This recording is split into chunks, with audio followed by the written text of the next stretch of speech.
हरे कृष्णा। आइए आज हम गीता जी के दूसरे अध्याय के 55वें श्लोक की विस्तृत व्याख्या करेंगे। श्री भगवान उवाच प्रजहाति यदा कामान् सर्वान् पार्थमनोगतान् आत्मन्येवात्मना तुष्टः स्थितप्रज्ञस्तदोच्यते। अर्थात श्री भगवान बोले, हे प्रथानंदन, जिस काल में साधक मन में आई संपूर्ण कामनाओं का भली भांति त्याग कर देता है और अपने आप से अपने आप में ही संतुष्ट रहता है, उस काल में वह स्थिर बुद्धि कहा जाता है। व्याख्या है, गीता जी की यह एक शैली है कि जो साधक जिस साधन के द्वारा सिद्ध होता है उसी साधन से उसकी पूर्णता का वर्णन किया जाता है। जैसे भक्ति योग में साधक भगवान के सिवाय और कुछ है ही नहीं, ऐसे अनन्य योग से उपासना करता है। अतः सिद्धावस्था में वह संपूर्ण प्राणियों में द्वेष भाव से रहित हो जाता है। ज्ञान योग में साधक स्वयं को गुणों से सर्वथा असंबद्ध और निर्लिप्त दिखता है। अतः सिद्धावस्था में वह संपूर्ण गुणों से सर्वथा अतीत हो जाता है।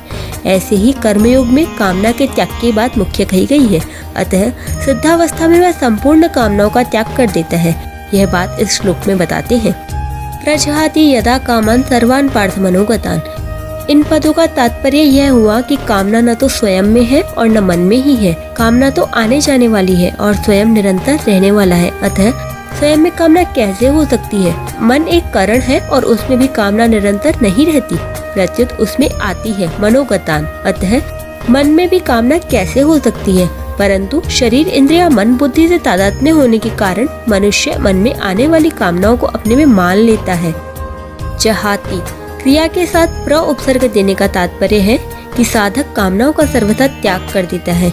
किसी भी कामना का कोई भी अंश किंचन मात्र भी नहीं रहता, अपने स्वरूप का कभी त्याग नहीं होता और जिससे अपना कुछ भी संबंध नहीं है उसका भी त्याग नहीं होता। त्याग उसी का होता है जो अपना नहीं है पर उसको अपना मान लिया है। ऐसे ही कामना अपने में नहीं है पर उसको अपने में मान लिया है। इस मान्यता का त्याग करने को ही यहाँ प्रजहाति पद से कहा गया है। यहाँ कामान शब्द में बहुवचन होने से सर्वान पद उसी के अंतर्गत आ जाता है। फिर भी सर्वान पद देने का तात्पर्य है कि कोई भी कामना न रहे और किसी भी कामना का कोई भी अंश बाकी न रहे। आत्मन्येवात्मना तुष्टः, जिस काल में संपूर्ण कामना को त्याग कर देता है और अपने आप से अपने आप में ही संतुष्ट रहता है, अर्थात अपने आप में सहज स्वाभाविक संतोष होता है। संतोष दो तरह का होता है, एक संतोष गुण है और एक संतोष स्वरूप है। अंतःकरण में किसी प्रकार की कोई भी इच्छा न हो, यह संतोष गुण है, और स्वयं में असंतोष का अत्यंत अभाव है, यह संतोष स्वरूप है। यह स्वरूपभूत संतोष स्वतः सर्वदा रहता है, इसके लिए कोई अभ्यास या विचार नहीं करना पड़ता। स्वरूपभूत संतोष में प्रज्ञा बुद्धि स्वतः स्थिर रहती है। स्थित प्रज्ञस्तदोच्यते। स्वयं जब बहु शाखाओं वाली अनंत कामनाओं को अपने में मानता था, उस समय भी वास्तव में कामनाएं अपने में नहीं थी और स्वयं स्थित प्रज्ञ ही था, परंतु उस समय अपने में कामनाएं मानने के कारण बुद्धि स्थिर न होने से वह स्थित प्रज्ञ नहीं कहा जाता, अर्थात उसको अपनी स्थित प्रज्ञता का अनुभव नहीं होता था। अब उसने अपने में संपूर्ण कामनाओं का त्याग कर दिया, अर्थात उसकी मान्यता को हटा दिया, तब वह स्थित प्रज्ञ कहा गया, अर्थात उसको अपनी स्थित प्रज्ञता का अनुभव हो जाता है। साधक तो बुद्धि को स्थिर बनाता है, परंतु कामनाओं का सर्वदा त्याग होने पर बुद्धि को स्थिर बनाना नहीं पड़ता, वह स्वतः स्वाभाविक स्थिर हो जाती है। कर्मयोग में साधक का कर्मों से ज्यादा संबंध रहता है, उसके लिए योग में आरूढ़ होने में भी कर्म कारण है। आरूढ़ोर मुनेर योगम कर्म कारणम उच्यते। इसलिए कर्मयोगी का कर्मों के साथ संबंध साधक अवस्था में भी रहता है और सिद्धावस्था में भी। सिद्धावस्था में कर्मयोगी के द्वारा मर्यादा के अनुसार कर्म होते हैं जो दूसरों के लिए आदर्श होते हैं। इसी बात को भगवान ने चौथे अध्याय में कहा कि कर्मयोगी कर्म करते हुए भी निर्लिप्त रहता है और निर्लिप्त रहते हुए भी कर्म करता है। भगवान ने 53वें श्लोक में योग की प्राप्ति में बुद्धि की दो बातें कही थी। संसार से हटने में तो बुद्धि निश्चल हो और परमात्मा में लगने में बुद्धि अचल हो, अर्थात निश्चल कहकर संसार का त्याग बताया और अचल कहकर परमात्मा में स्थिति बताई। उन्हीं दो बातों को लेकर यहाँ यदा और तदा पद से कहा गया है कि जब साधक कामनाओं से सर्वथा रहित हो जाता है और अपने स्वरूप में ही संतुष्ट रहता है, तब वह स्थित प्रज्ञ कहा जाता है। तात्पर्य है कि जब तक कामना का अंश रहता है तब तक वह साधक कहलाता है और जब कामनाओं का सर्वथा अभाव हो जाता है तब वह सिद्ध कहलाता है। इन्हीं दो बातों का वर्णन भगवान ने इस अध्याय की समाप्ति तक किया है। जैसे यहाँ प्रजाति यदा कामान सर्वान पदों से संसार का त्याग बताया और फिर आत्मन्यवात्मनातुष्ट पदों से परमात्मा में स्थिति बताई।